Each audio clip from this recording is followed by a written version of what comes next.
Olá, aluno e aluna do PVS, espero que esteja tudo bem com você. Eu sou a mediadora Cristiana e estou aqui para mais um vídeo de orientação para o vestibular da UERJ. É muito comum, depois de passar o Enem, os estudantes acharem que nada do que aprenderam e treinaram serve, né? Que eles desaprenderam a escrever, que nada do que viram até agora para o Enem pode servir para a UERJ e que precisa aprender tudo de novo. Bom, isso não é verdade, né? E nesse vídeo eu quero mostrar a você que muito do que você já aprendeu e já praticou pode e deve ser usado na UERJ. Claro que existem diferenças entre as provas e entre as bancas, mas nada que faça você se desesperar. No primeiro vídeo, com a mediadora Conceição, vocês viram as características da redação da UERJ. E o foco do nosso vídeo, vão ser as estratégias de introdução e conclusão.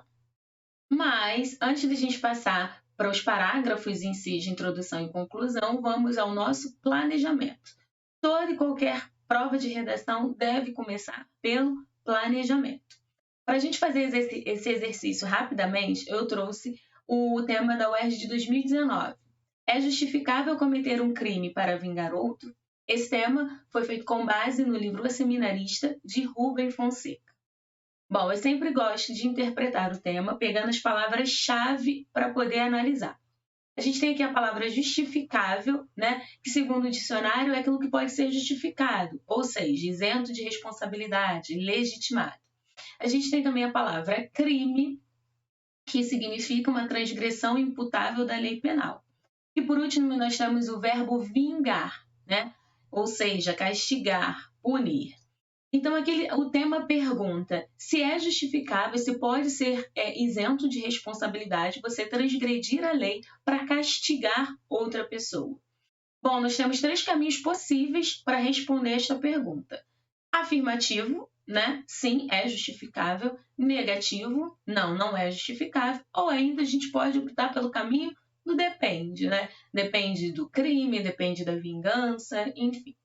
Bom, eu escolho aqui o caminho negativo, e que não é justificável porque praticar um crime como resposta a outro é uma deturpação do sentido de justiça e um obstáculo para a vida coletiva. Aqui eu já meio que defini a minha tese, aquela que vai nortear todo o meu texto. Agora que eu já fiz esse passo, nós vamos para a introdução. Esse parágrafo ele é o cartão de visitas da redação e pode ser determinante para que seu receptor, seu leitor, receba esse texto de forma boa ou má. Por isso a gente tem ali a preocupação em já iniciar o texto de uma forma bem interessante. Nós já vimos que o parágrafo de introdução ele tem 2 funções a cumprir. Ele deve apresentar o tema e apresentar a tese, o ponto de vista que você definiu lá no planejamento. E existem várias maneiras de a gente construir um parágrafo de introdução. Vamos começar pela parte da contextualização, que é a apresentação do tema. Para a UERJ, é bom você apostar em estratégias que sejam criativas. Você pode usar a estratégia histórica, relacionar o tema a um fato ou evento da história. A fotográfica, você pode ali pegar 3 imagens, 3 situações que representem o tema. A estratégia cultural, que é relacionar a proposta temática a um elemento da cultura, música, vídeo, filme. Ou ainda pode usar a conceitual, que é a definição de um dos termos-chave, de uma das palavras-chave do tema. Antes da gente passar para os exemplos, eu quero fazer uma observação muito importante com vocês, porque quando a gente fala desses tipos de contextualização, pode te lembrar o repertório sociocultural, que é o nome que o Enem usa para essas referências que a gente faz ao nosso conhecimento de mundo. Qual a observação que eu quero fazer com vocês e que é muito importante? Lá no Enem, isso era uma obrigatoriedade. Na UERJ, isso é uma possibilidade. E eu digo isso porque, infelizmente, é muito comum que os candidatos usem frases prontas que eles pegam na internet, esqueletos de redação, e tentem encaixar na sua tese, no seu texto. E no Enem isso pode dar muito certo. Porém, a UERJ, ela valoriza a autoria do aluno, do candidato. Então, se o corretor percebe que aquilo ali é um esquema, um esqueleto, isso pode te prejudicar. Por isso, as minhas dicas são: primeiro, usar a obra indicada. No caso, se você optar por fazer uma estratégia de contextualização cultural, usar o próprio livro 1984. E, mais importante, não usar nada se você não tiver segurança, se realmente não estiver relacionado à sua proposta de texto, ao que você vai defender, ao que você vai apresentar. Bom, observação feita, vamos aos exemplos. Tio e sobrinho torturados e mortos em Salvador. Adolescente espancado e preso nu a um poste no Rio de Janeiro. Homem amarrado com rosto em formigueiro em Teresina. Situações como essas acontecem quando cidadãos assumem o papel do Estado e passam a julgar e a sentenciar indivíduos que teriam cometido crimes. Mesmo que diante de alguns casos a revolta pareça legítima, a emoção não deve superar a razão. Nesse parágrafo aqui, a gente tem a contextualização formada por 3 imagens. A gente tem ali, tio e sobrinho torturados, o adolescente espancado no Rio de Janeiro e um homem amarrado em Teresina. Então, essas 3 imagens, formam ali, mostram para a gente justiça com as próprias mãos, está ligada ao tema, é a estratégia fotográfica. Além de mostrar essas cenas, essas imagens que nos remetem ao tema, a gente tem que fazer uma ligação direta. Então, logo depois da apresentação das 3 situações, a gente tem ali um parágrafo que faz essa relação direta dessas cenas, ao tema, que é julgar e sentenciar indivíduos que teriam cometido crimes, ou seja, praticar um crime para vingar outro. Vamos a mais um exemplo. Nesse parágrafo aqui a gente tem, segundo o dicionário, o adjetivo justificável refere-se ao que pode ser justificado, isto é, isento de responsabilidade, desculpado, legitimado. Por sua vez, o verbo vingar significa castigar, punir alguém por alguma ofensa ou dano cometido. Então aqui a gente tem, primeiro ali, a definição do adjetivo justificável, depois a gente tem a definição do verbo vingar, Então aqui a gente está falando da estratégia conceitual, Além disso, a gente tem um período ali que faz a relação desses conceitos, dessas definições, com o tema. Isso é sempre importante. Mais um exemplo de um tipo de contextualização que pode ser usado na UERJ. No romance O Seminarista de Rubem Fonseca, o protagonista Zé, o especialista, procura vingar a morte da namorada. Infelizmente, atitudes como a do personagem não se restringem a narrativas fictícias. Muitas pessoas assumem o papel do Estado e buscam sentenciar aqueles que teriam cometido crimes. Aqui a gente tem a relação, a referência direta ao livro, que foi a base do tema da UERJ de 2019, é a estratégia que a gente chama de cultural. Além disso, a gente tem ali aquele período que vai fazer a relação dessa referência com o tema. Então, é sempre importante ter essa ponte, entre a referência, entre o conceito, o evento histórico e o tema propriamente dito. Bom, mas nem só de contextualização vive uma introdução, Nós temos ainda a tese. A tese é a mesma coisa que você já aprendeu. É uma frase que vai resumir o seu ponto de vista, Que vai demonstrar para o leitor qual caminho você vai seguir no seu texto. Na UERJ, a gente tem 2 possibilidades de tese. Você pode fazer a sua tese de forma explícita, organizadora, é aquela em que você vai demonstrar o seu ponto de vista e, além disso, vai também demonstrar os argumentos que você usará para defender o seu ponto de vista, Ou você pode usar a tese implícita, a sugestiva. Ela é mais sutil, ela sugere o ponto de vista, porém sem dar muito detalhes de como ocorrerá essa defesa. Vamos aos exemplos. Para uma tese implícita, sugestiva, praticar um crime como resposta a outro é, por si só, uma incoerência. Perceba a escolha das palavras. Se eu digo que é uma incoerência, isso mostra que eu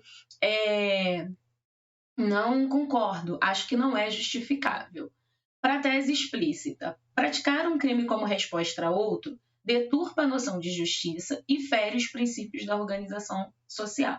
Pensando que nenhuma das 2 teses eu respondi com sim ou não diretamente, mas com a escolha das palavras a gente demonstra qual é o caminho que a gente vai seguir. Vamos para as estratégias de conclusão. Vamos ver como finalizá-lo. A conclusão, assim como a introdução, tem duas funções a cumprir: retomar a tese e apresentar o desfecho criativo, né? Com relação à retomada da tese, você vai reelaborar a sua tese, o seu ponto de vista, que foi apresentado lá na introdução, aqui na conclusão. Qual a diferença para o Enem? Aqui na UERJ você pode fazer essa retomada de forma mais elaborada, né? Não precisa ser tão simples, tão genérica como era no Enem, porque a gente tinha aquela proposta de intervenção que ocupava muito espaço. Aqui na UERJ não. Então você pode fazer isso de forma mais elaborada. Vamos ver um exemplo para ficar mais claro. Aqui a gente tem o parágrafo de introdução, né? E temos ali a tese. A prática de um crime para vingar outro é por si só uma incoerência. É a tese implícita, né? Sugestiva. Vamos ver como ocorreu a retomada dessa tese lá na conclusão. Percebe-se dessa maneira que não há equivalência entre vingança e justiça e que violar a lei como resposta a um crime não é um caminho lógico. Olha como a retomada, visualmente a gente já percebe que ela é um pouco maior, né? E olha como a escolha das palavras. Lá na tese eu só disse que ela era uma incoerência. Aqui eu digo que não há equivalência entre vingança e justiça e ainda digo que essa violação da lei como resposta a um crime não é um caminho lógico, é ilógico, ou seja, é incoerente. Então percebam essa retomada de forma mais elaborada. Além disso, nós temos o desfecho criativo. Na UERJ tem duas que você pode usar, que são muito legais: a reflexão ou a sugestão de solução. Antes de passarmos para o exemplo, eu preciso fazer novamente uma observação muito importante.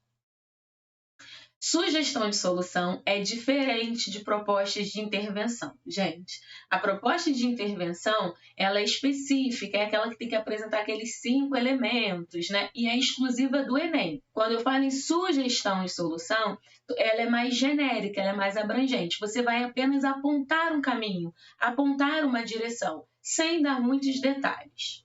Vamos aos exemplos. Bom, aqui a gente tem ali um parágrafo de conclusão, tem a retomada da tese e lá no desfecho. Com educação e maior efetividade da atuação do Estado no combate ao crime, a sociedade poderá enxergar essa diferença. Então, aqui a gente tem a conclusão falando que a justiça e a vingança são coisas diferentes, né? E que as pessoas precisam enxergar essa diferença. E há um apontamento de uma direção. Como isso pode acontecer? Com a educação, né? E com menos impunidade, né? Ou seja, maior efetivação do Estado no combate ao crime. É genérica, é sugestiva e sem detalhes. Vamos agora a um exemplo de reflexão.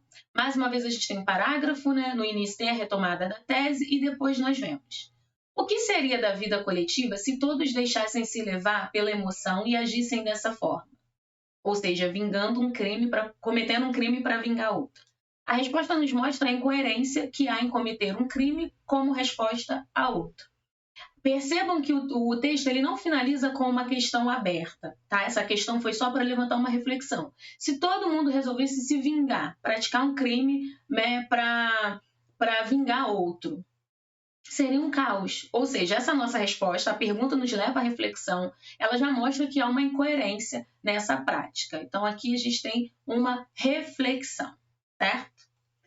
Para terminar o nosso vídeo, eu quero falar com vocês sobre circularidade. Circularidade, galera, é uma qualidade que o seu texto pode apresentar e que pode fazer muita diferença na sua nota. Em que consiste a circularidade, né? Em retomar no desfecho criativo, lá do seu parágrafo de conclusão, uma ideia que foi apresentada ao longo do seu texto. Percebam aqui que a retomada, ela é no desfecho criativo.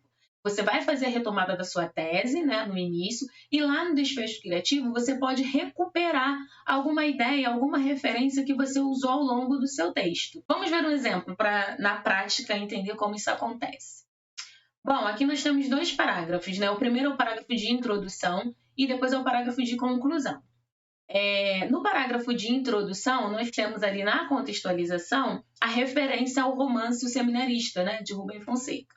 E a gente vai ver que lá na conclusão, no desfecho criativo, foi retomada essa ideia, essa referência. Lá no início foi só dito, né, que há uma vingança, na procura por uma vingança. Aqui já foi um pouco além, né? E ainda tem um link, uma relação com a tese, né? Que isso mostra que se distancia cada vez mais do que entendemos como justiça. Então percebam que houve uma retomada no desfecho criativo de uma ideia, de uma referência ao longo do texto. E essa circularidade pode fazer toda a diferença na sua nota na UERJ. Mais uma vez eu digo, só faça se você tiver segurança, se estiver de acordo com o que você defendeu no seu texto, certo? Bom, gente, por hoje é só. Se você ainda tiver alguma dúvida, deixe seu comentário, procure o mediador de redação do seu polo, né? Continue acompanhando os vídeos aqui do YouTube, vai ter mais um vídeo de orientação para o vestibular da UERJ.